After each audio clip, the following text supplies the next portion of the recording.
కావాలనే మీ కలను నెరవేర్చుకోండి. సంప్రదించండి హెగ్డే ఫెర్టిలిటీ, హైదరాబాద్, తెలంగాణ.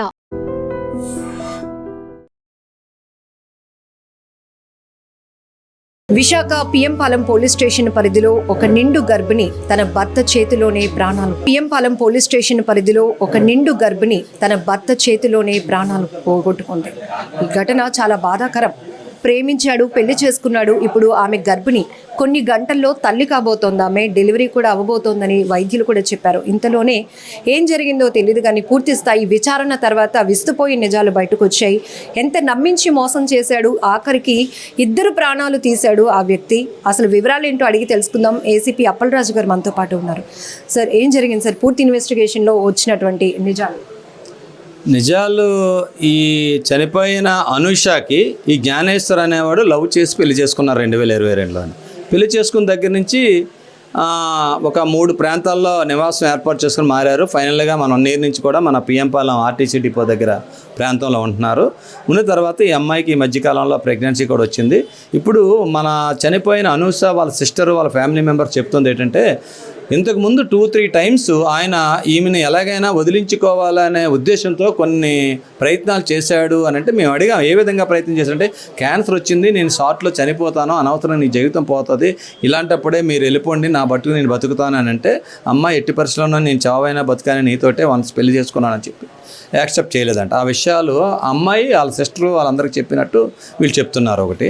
రెండోది, తర్వాత ఒక 5 months బ్యాక్ ఇప్పుడు మా పేరెంట్స్ వాళ్ళు తెలిస్తే చంపేస్తారు, ఇంకా నన్ను బతకనివ్వరు, నిన్ను బతకనివ్వరు, ఎందుకు మన జీవితం ఇలాగా, ఎందుకు మ్యూచువల్గా ఎవరి మట్టుకు వాళ్ళు వెళ్ళిపోదాము అన్నట్టు చెప్పాడంట.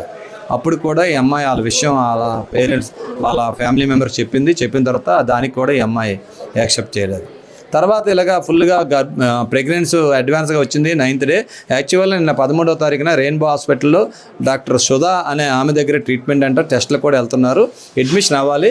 కానీ నిన్న సండే అని అవ్వలేదని చెప్పి ఆ అమ్మాయి వాళ్ళు చెప్పిందంట. కానీ ఈయన ఇంటెన్షనల్గానే జాయిన్ అవ్వకుండా చేశాడు. ఎందుకంటే వన్స్ డెలివరీ అయితే తర్వాత ఈ అమ్మాయికి ఇంకా విడిచిపెట్టదు, ఇంకా వీనితోటే ఇంకా ఫుల్గా ఉంటుందని అపోహతోటి, ఆ అభిప్రాయంతో ఆయన చంప ఉండొచ్చు అని చెప్పి వాళ్ళ సిస్టరు వాళ్ళందరూ చెప్తున్నారు. అది ఇంకా దర్యాప్తులో మాకు తేలాల్సి ఉన్నది అన్నమాట.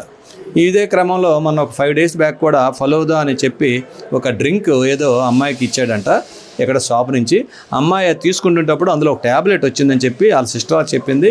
గని అంటే జ్ఞానేశ్వర్. గని అన్నాడు, షాప్ వెళ్ళి పట్టుకుందాం, నిలదీద్దాం, ఎలాగొచ్చింది ట్యాబ్లెట్ అనుకొని అన్నాడు. కానీ అది అయితే ఏం చేశాడో ఆ విషయం మీద వీళ్ళు మరి అడగలేదు. ఆయన మాత్రం ఫుల్గా నమ్మింది అనుష అన్న అమ్మాయి. వీళ్ళు ఎన్నిసార్లు చెప్పినా ఆయన్ని సస్పెక్ట్ చేయడానికి భార్య ఒప్పుకుండేది కాదంట. మంచోడు, బాగా చూసుకుంటాడు అనుకునే చెప్పేదాడు. కానీ ఈ విధంగా చేయడం వల్ల ఇప్పుడు వాడు చెప్పిన మాటలన్నిటికీ, ఈ చర్యలకి ఇప్పుడు వాళ్ళకి అర్థమైంది, ఇలా చేశాడని చెప్పేసి వాళ్ళు బాధపడుతున్నారంట. సార్, ఉదయం ఎన్ని గంటలకి ఘటన జరిగింది? ఆ సమయంలో ఇంట్లో ఎవరు లేరా సార్? ఇప్పుడు ఈ ఘటన ఏంటంటే, నిన్న వాళ్ళ అమ్మమ్మ కూడా డెలివరీ కోసం హెల్ప్ కోసం అని వచ్చింది నిన్న ఉదయం 10 గంటలకి.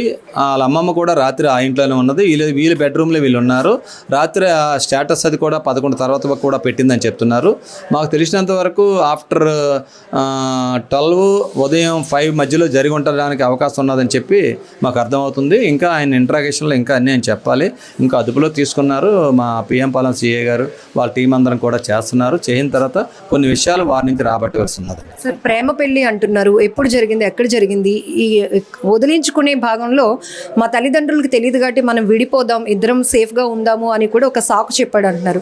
అసలు జ్ఞానేశ్వర్ వాళ్ళ ఇంట్లో ఎవరికి ఇతనికి పెళ్ళి అయినట్టు కానీ ఆమె గర్భవతి అయినట్టు తెలియదు. అది తెలియదని చెప్పేసి ఇప్పుడు వీళ్ళు చెప్తున్నారు. ఇంకా మేము ఎంక్వైరీ చేయలేదండి ఆ యాంగిల్లో. ఇప్పుడు అది ఎంక్వైరీ చేసి ఫర్దర్గా తెలుసుకొని ఆ యాంగిల్లో కూడా ఇన్వెస్టిగేషన్ చేస్తామండి. కానీ వీళ్ళ ప్రేమ పెళ్లి అనేది సింహాచలంలో 2022 డిసెంబర్ 10న చేసుకున్నారు. అప్పటికి ఈ జ్ఞానేశ్వర తాలూకా రిలేటివ్స్ కానీ ఫ్యామిలీ మెంబర్స్ ఎవరు రాలేదు, ఫ్రెండ్స్ కొంతమంది వచ్చారని చెప్తున్నారు. ఈ అమ్మాయి తరపు వాళ్ళ సిస్టర్ హస్బెండ్ ఇంకా కొంతమంది ఫ్రెండ్స్ అటెండ్ అయ్యారని చెప్తున్నారు. జ్ఞానేశ్వర్ మీ ముందు ఏం ఒప్పుకున్నాడు సార్? ఏం జరిగింది? జ్ఞానేశ్వరరావు ఇంకా ఇంట్రాగేషన్ చేయలేదండి, చేస్తున్నాం. ఆడు మామూలుగా మాట్లాడితే ఏంటంటే, నాకు ఒక అమ్మాయి ఎవరితోటో క్లోజ్గా మూవ్ అవుతున్నావు, వాళ్ళతో ఫోన్లో మాట్లాడుతున్నావు, అనుమానంతో నన్ను అనుమానించి ఎప్పుడు నాతోటి గొడవ దిగేదండి. రాత్రి కూడా అలాగే గొడవ పెడితే నేను తట్టుకోలేక అమ్మాయిని ఈ విధంగా త్రోటలు చేసి ఇలాగ చేతులతో పేక నులిమేశాను, చచ్చిపోయింది అని చెప్తున్నాడు. అది ఇంకా కన్ఫర్మ్ చేయవలసినది. సార్, కారణం ఏదైనా నిండు గర్భిణీ ప్రాణం అంటే ఇద్దరు ప్రాణాలు పోయాయని చెప్పొచ్చు, ఎందుకంటే మరికొన్ని గంటల్లో డెలివరీ కూడా జరగబోతోంది. ఏం చెప్తారు సార్ సొసైటీకి? ఈ మధ్య ప్రేమ, ఆస్తి తగాదాలు, వివాహేతర సంబంధాలు ఇవే ప్రధాన కారణాలు అవుతున్నాయి ఆత్మహత్యలకు కానీ హత్యలకు కానీ. ఏం చెప్తారు? ఇప్పుడు మనకు తెలుస్తుంది ఏంటంటే ఈ సొసైటీలో చూస్తున్న చిన్న చిన్న ఘటనలండి. ఇప్పుడు ఈ ఉదాహరణకి జ్ఞానేశ్వర్ ఉన్నాడు, అమ్మాయి అంటే ఇష్టం లేకపోతే వదిలివచ్చు, కానీ నిండు గర్భిణిని ఆ విధంగా ఆయనతోటి కలిసి ఇన్ని సంవత్సరాలు కాపురం చేసిన ఒక ఆడపిల్లని ఆ గర్భిణిని చూసి చలించిపోతారనమాట. ఆమె చూస్తే నిన్న ఫోటోలు కూడా స్టేటస్లో ఎంత బాగా పెట్టుకున్నదంటే ఆ 9th month ప్రెగ్నెంట్ ఆ అమ్మాయి అంత సంతోషపడింది, త్వరలో డెలివరీ అవుతాను, జన్మనిస్తాను, తల్లిని అవుతాను ఆనందంతో. ఈ ఆనందం ఎప్పటికీ కొంత టైంలోనే వాడు ఈ విధంగా చేస్తాడని పాపం అమ్మాయికి తెలియదు. చాలా దారుణం అండి. నేను చెప్తుంది ఏంటంటే ఎవరికైనా మీ మీద ఇష్టం లేకపోయినా మనకి ఇక్కడ ఒక అమ్మాయికి గొంతు కోసాడు, అమ్మాయి లవ్ చేయలేదని, పెళ్లి చేసుకోవట్లేదని. అలాంటి ఇష్టం లేకపోతే వదిలి వచ్చి కానీ ప్రాణాలు తీసిన వరకు వెళ్ళడం అనేది చాలా ఈ సమాజంలో మిగతా వాళ్ళకి రాంగ్ మెసేజ్ వెళ్తుంటుంది. ఇది ఎవరికి కూడా మంచిది కాదు.